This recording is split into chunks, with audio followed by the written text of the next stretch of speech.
जी viewers, आज हम unboxing करेंगे Realme का Note 50। 25,000 इसकी रिटेल प्राइस है। 4x4 में ये मोबाइल होता है। 5,000 mAh की इसकी बैटरी है। टाइप सी की इसकी चार्जिंग है। 13 मेगापिक्सल इसका कैमरा है। ब्लैक और ब्लू दो कलरों में पाकिस्तान में ये अवेल है। ब्लू कलर का फोन है जिसकी हम अनबॉक्सिंग कर रहे हैं। मास्टर मोबाइल जोन गर्ल काले रोड डारावाला में हमारी शॉप है।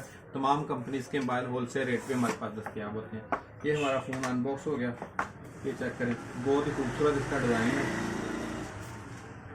एक कैमरा, दूसरा कैमरा, टॉर्च लाइट है, टाइप सी की इसकी चार्जिंग है, रिंगर है, माइक है, हैंड पोर्ट है, साइड पे इसका पावर बटन और फिंगरप्रिंट है। अब हम देखेंगे बॉक्स के अंदर कंपनी कौन कौन सी चीज़ साथ दे रही है। बॉक्स के अंदर कंपनी Realme का ओरिजिनल फास्ट चार्जर दे रही है, टाइप सी की ओरिजिनल डाटा केबल दे रही है और वाइट कलर में ये पाउच दे रही है। मास्टर मोबाइल जोन गर्ल काले रोड डारावाला। अगर हमारी वीडियो पसंद आए तो हमारे चैनल को सब्सक्राइब करें और बेल आइकॉन बटन जरूर दबाएं। ये हमारे बहुत ही प्यारे दोस्त हैं, इन्होंने ये सेट परचेज किया। चेक करो भाई कैसा लगा।